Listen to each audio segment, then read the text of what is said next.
I always do stuff on the fly, you know. Do I make a script on exactly what I'm going to do next and this, that, and the other thing, and what I'm going to say and what I'm not going to say? Of course not. I tried to do that once upon a time when I first started making YouTube videos, and it was like, how am I supposed to remember the exact script, the exact format, the exact step by step by step by step? Can't do it. So hey, you get how I foresee it, an average Joe saving you money around the house. Yes. Okay.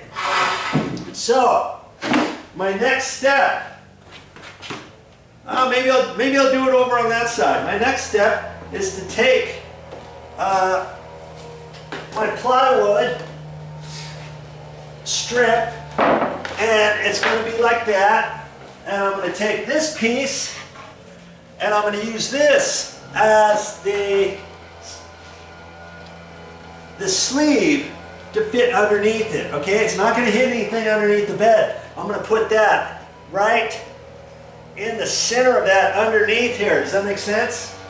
And I'm going to screw it down with screws, and I got 1.25" drywall screws, and I'm going to use my 1.25" drywall screws. And I've got 3/4 and 3/4. This stuff is probably 3/4 of an inch thick. This is just like particle board type stuff. Yeah, it's a little over 3/4. And then this bottom, when you get 3/4 inch plywood, usually it's always a 16th under. This should be 15/16. And son of a gun, this is old. This plywood is pretty old, and it's an actual 3/4. Look at that. You go to stores nowadays, 3/4 inch piece of plywood is usually 11/16. Okay, but either way, that's 1.5 inches. So if I use 1.25" screws through the plywood into this, it's not going to come out the other end, right? This is going to be just fine. And these are coarse thread drywall screws. I use these things for everything. I always have some of these. And see, this is coarse thread. You have to look for that because it's the bigger threads. That's for wood. Okay, these little screws are designed for wood. That's because they have the big threads. But if you were gonna screw this into sheet metal, let's say, then they have fine threads. You'll see fine thread drywall screws at the store too. Don't get those and use those for wood because they're not really designed for wood. Get the coarse thread for wood, fine thread for metal. Okay, so that's my next little thing to do. And because I'm putting it in there, you know, I've got just a standard drill from years ago, and it's not an impact drill.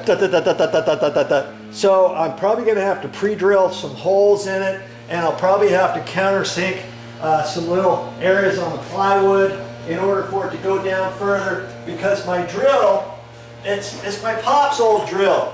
And years ago, and because I'm at Motha's, I don't have my drill here. Years ago, that's all they had. See, this is a Makita, and it's got your power cord. And there you go. That's what they had. That's what they had years ago. Stuff like that, okay? Most places, they'd laugh at you if they saw you pull out a drill with a cord on it. And my pops, years ago, he got a drill, a battery operated drill, and years ago, of course, the first drills they got, what do you suppose they were? Well, they were like this, okay? 12 volt.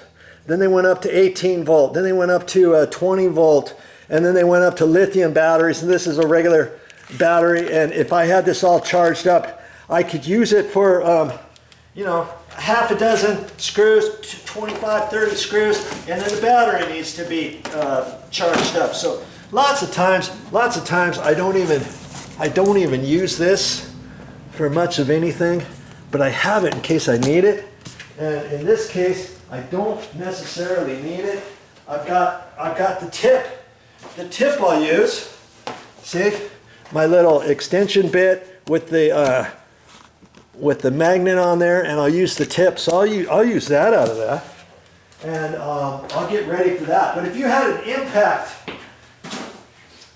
an impact drill, you could probably drill right through there. But because I don't, and chances are I might spin them and they might not sink down into the plywood, the screws.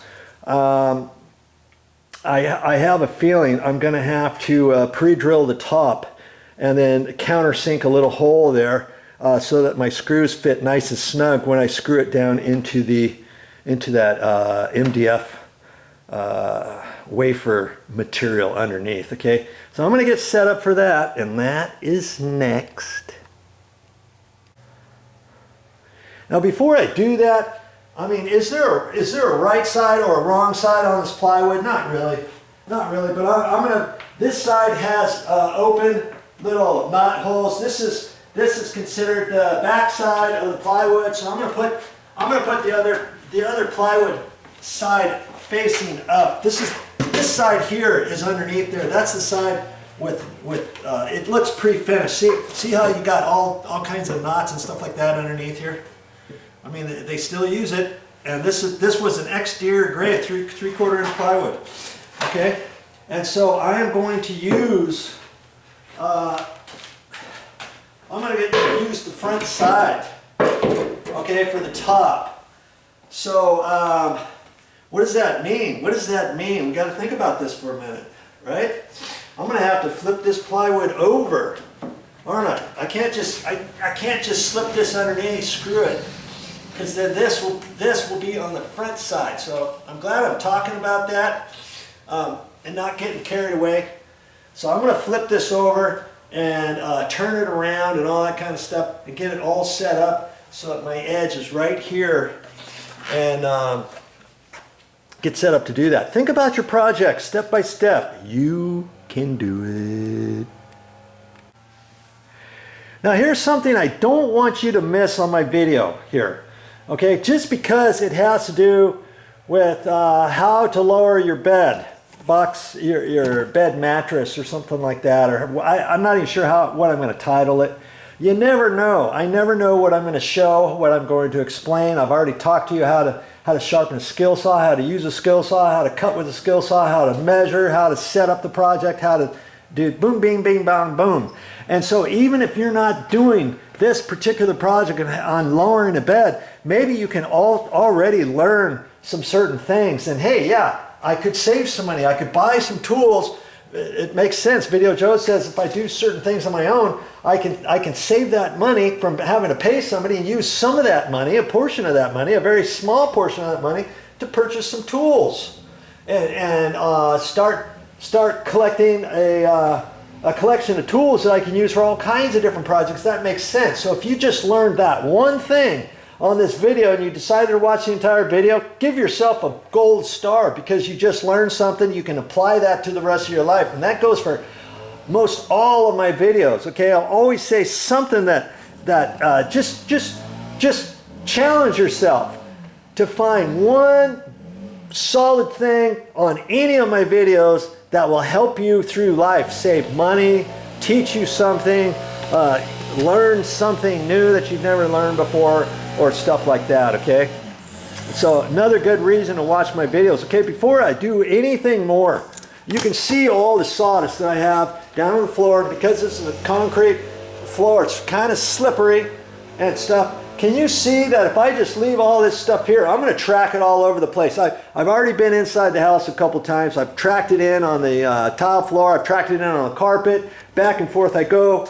And once I get done with the entire project, I'm not only going to have a mess here, I'm going to have all this sawdust is going to be up here, over there, inside the house. And if not anything, it's a slip hazard. If somebody else comes out here and walking around and they slip, I'm going to feel guilty that they maybe wouldn't have slipped had I swept this up, had I known this, had I been aware of my project, had I been trying to keep it clean and safe and stuff like that. So, okay, before I do anything, I'm going to sweep all this stuff up. It's only going to take me a few minutes. I'm going to sweep all this stuff up before I get ready for the next step. Be mindful of stuff like that. And I only say that, you know, if you say, hey, Video Joe, you're still going to make a mess. What's the point? Why are you wasting your time? Well, this is just to be safe rather than sorry. Okay? So I'm just gonna spend a few minutes getting stuff ready and out of the way so I can sweep up a little bit. Yes, I'm still gonna make a mess to a certain extent, but not as much as what's on the floor right now. You know, with the skill saw and all that kind of stuff. I only need to use the skill saw a couple more times to cut a few blocks. You know? And so now is a good time for me to sweep up and to create a safe environment in case anybody else walks out here or anything, you know? Okay? So that goes for anything. Any type of project you're doing, I always try to be mindful of stuff like that and think, okay, what can I do? Make it a little bit safer. Granted, I'm only here by myself, and if my mother comes out here to surprise me or something, I don't want her slipping on anything. Or if my brother comes over here unannounced, I don't want him coming out here and then slipping when I'm turning around doing something else, whatever it is. Because trust me, if you've never slipped on a concrete garage floor with sawdust, count yourself lucky. I've done it before. It's easy to do, and especially the sawdust gets caught in between one piece of plywood and the next piece of plywood, and you step on that plywood wrong, guess what? It's going out from under you. Okay? Safety first.